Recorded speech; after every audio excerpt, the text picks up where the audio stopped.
الحمد لله الذي هدانا للإسلام وفضلنا به على سائر الأنام.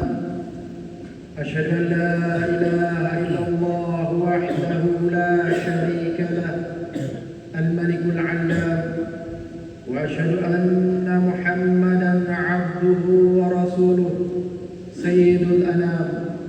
اللهم فصل وسلم وبارك على سيدنا ومولانا محمد وعلى آله وصحبه ومن اهتدى بهديه إلى يوم الدين.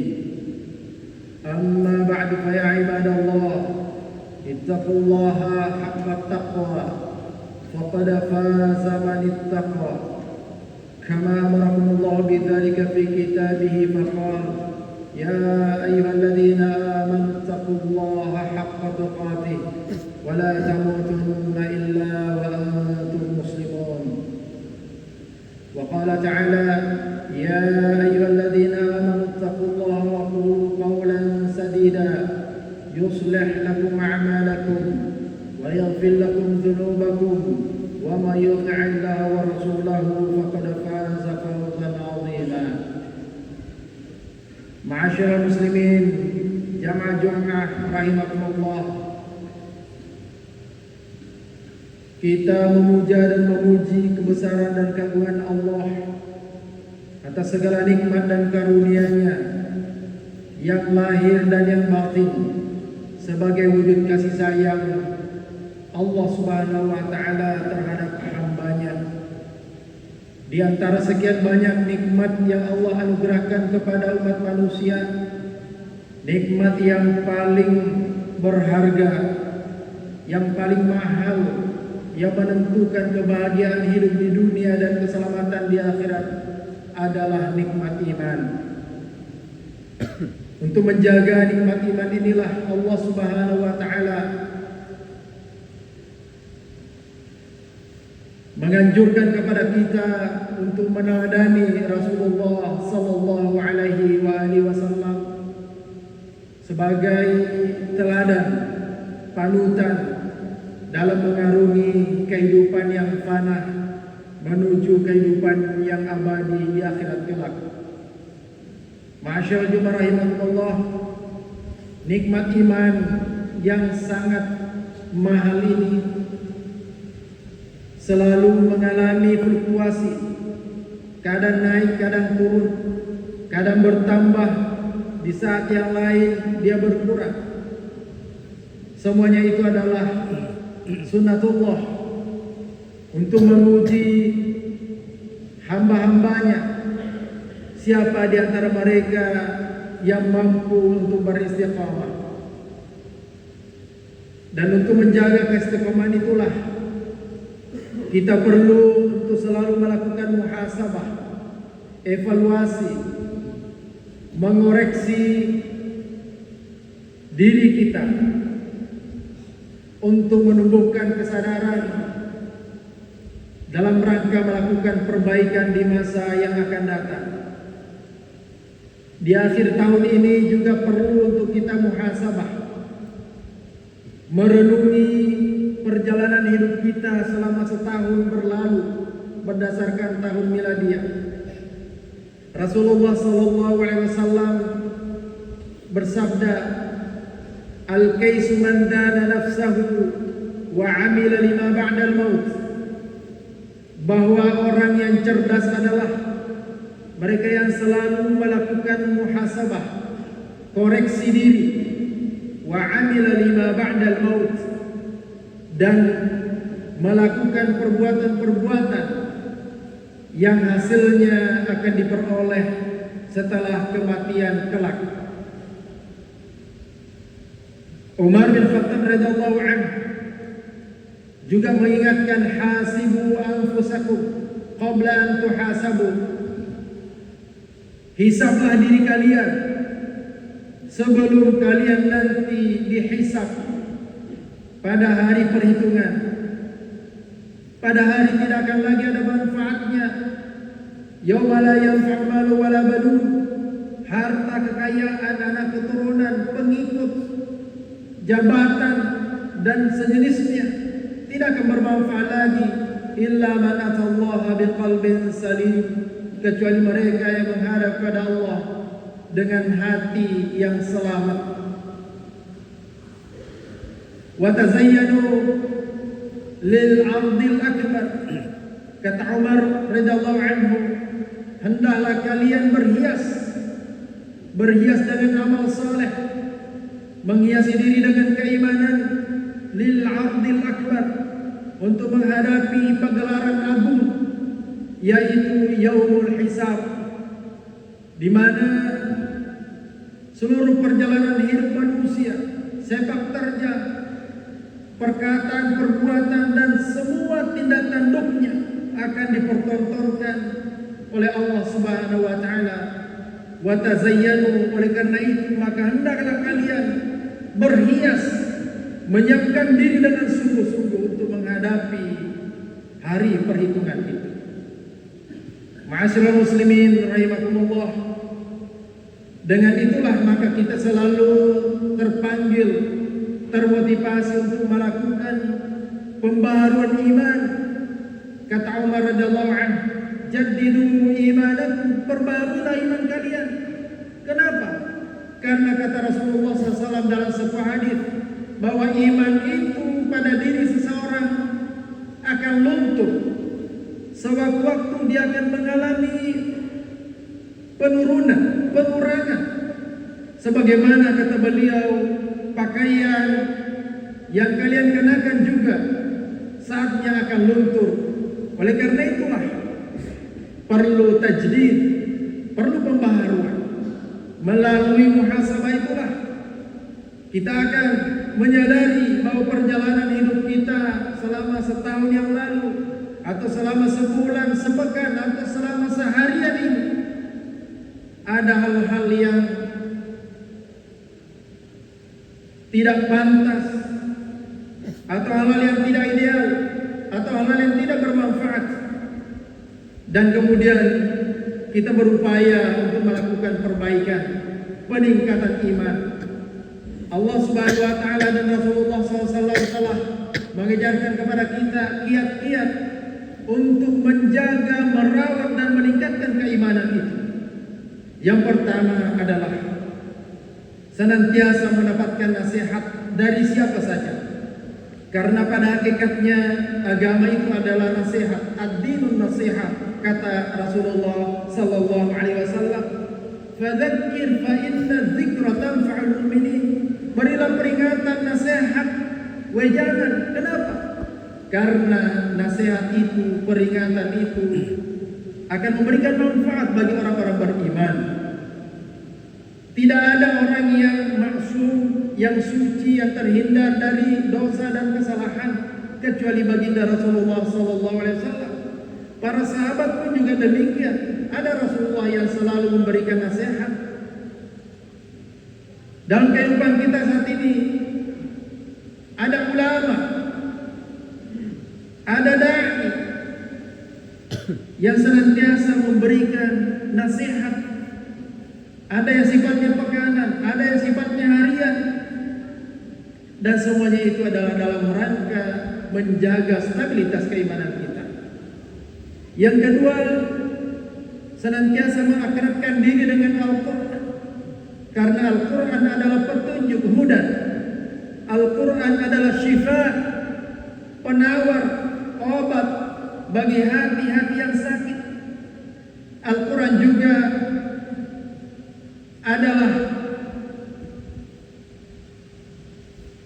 guidance, way of life, panduan kehidupan. Bacaan Al-Quran, pencerahan-pencerahan Al-Quran akan senantiasa membangkitkan keimanan seseorang. Innamal mu'minuna alladzina idza dzukirallahu wajilat qulubuhum.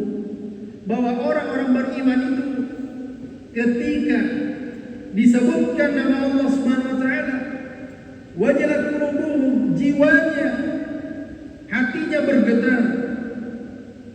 Wa idza tuliyat 'alaihim ayatun zadatuhum imana. Dan kalau dibacakan kepada mereka ayat-ayat Allah Subhanahu wa taala, niscaya keimanannya akan bertambah.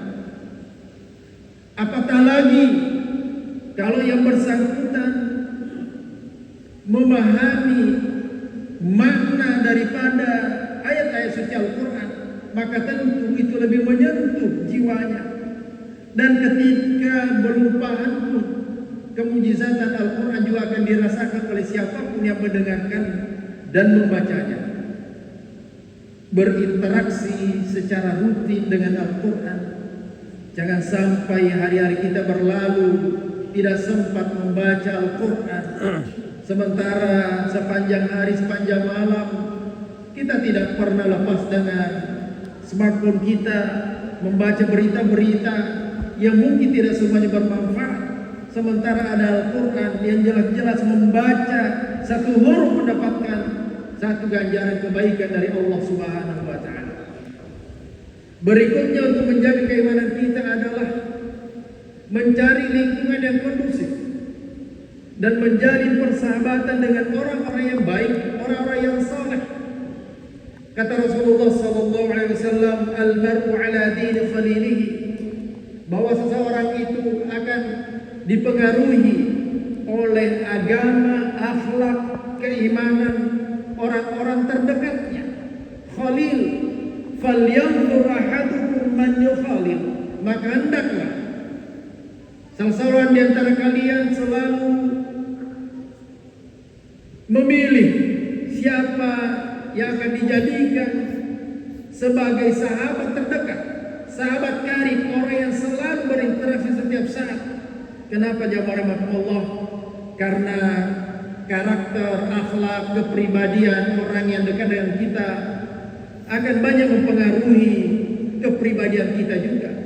Ketika kita bersahabat dengan para orang-orang soleh, dekat dengan ulama, dengan para ustaz dan da'i, maka insya Allah di sana akan selalu memberikan nasihat-nasihat, selalu mengingatkan kita, mengajak kita kepada kebaikan.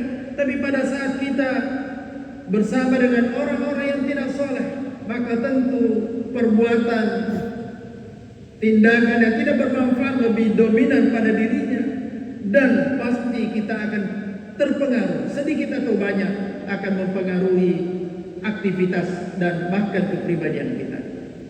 Ma'asyiral muslimin rahimakumullah. Berikutnya adalah bagaimana kita selalu mengingat kematian, bahwa dunia ini hanyalah persinggahan, bukan tempat yang abadi. Kata Nabi SAW, "Kun fid dunya ka'annaka gharib aw 'abiru sabil." Jadilah kamu di dunia ini, sikapilah dunia ini seperti orang asing, pendatang. Kami datang dari Jakarta, tentu tidak betah terlalu lama berpisah dengan keluarga, hanya 1-2 hari. Aw 'abiru sabil, atau ibaratkan dirimu adalah orang yang sedang menyeberang jalan. Tidak mungkin ada orang menyeberang jalan lama-lama, karena itu akan berisiko. Begitulah perumpamaan orang-orang yang mengarungi kehidupan ini, sementara kehidupan akhirat adalah kehidupan yang abadi yang tidak ada akhirnya, dan itulah kenikmatan yang hakiki bagi orang-orang yang beriman. Kita dianjurkan oleh Rasulullah SAW untuk sewaktu-waktu berziarah kubur, khususnya bagi kaum laki-laki. Kita dianjurkan untuk melayat orang yang meninggal dunia, mensalatkan, maka mengantarkan jenazahnya ke liang lahat, untuk kita menyadari bahwa besok, lusa, bahkan hari ini pun Allah tidak menutup kemungkinan akan memanggil kita, sehingga kita tidak terlalu terlena dengan fata morgana, dengan kebahagiaan semu di muka bumi ini. Karena apapun jabatan kita, sebanyak apapun kekayaan kita, semuanya tidak akan bermanfaat ketika kita menghadap kepada Allah SWT tanpa disertai dengan keimanan. Ma'asyiral muslimin rahimakumullah. Terakhir, sebagai bekal dalam menjaga stabilitas keimanan kita, Rasulullah SAW bersabda, "Ajaban li amril mu'min." sungguh menakjubkan kondisi sikap orang-orang beriman itu. Idza asabathu dharra sabar. Kalau dia ditimpa musibah, maka dia sabarkan. Bahwa itu adalah ketentuan dan takdir dari Allah SWT yang harus diterima dengan penuh kelapangan, ketabahan, keikhlasan sebagai bentuk ujian dari Allah SWT. Fakana khairan lahu, dan itu baik baginya. Wa idza asabatu sarra, orang beriman kalau diuji dengan kesenangan, kebahagiaan, sesuatu yang menyenangkan, syakar, dia syukuri, dia berbagi, dia tidak lupa diri. Dia menyadari bahwa itu adalah titipan dari Allah SWT, sehingga dia manfaatkan di jalan yang memang dituntunkan oleh Allah SWT dan Rasulullah SAW. Dengan sabar dan syukur inilah, maka kondisi apapun yang menimpa dalam kehidupan kita, semuanya baik. Kalau kebaikan dan kenikmatan kita syukuri, kita manfaatkan kepada yang diridhoi Allah. Dan kalau kita diuji dengan kesulitan, kesusahan, penderitaan, kita jadikan itu sebagai penghapus dosa-dosa terdahulu. Semoga jamaah Allah, momen akhir tahun miladiah 2024 ini, mari kita bersama-sama melakukan muhasabah pada diri kita masing-masing, seraya melakukan pembaruan iman dengan melakukan kiat-kiat sebagaimana diadakan oleh Allah SWT dan Rasulullah SAW. Semoga tahun 2025 nanti besok akan lebih baik dari perjalanan hidup kita di tahun-tahun sebelumnya. Barakallahu li wa lakum fil Qur'anil Karim wa nafa'ani wa iyyakum bima fi minal ayati wa dzikril hakim wa taqabbala minni wa minkum tilawatahu innahu al-ghafurur rahim.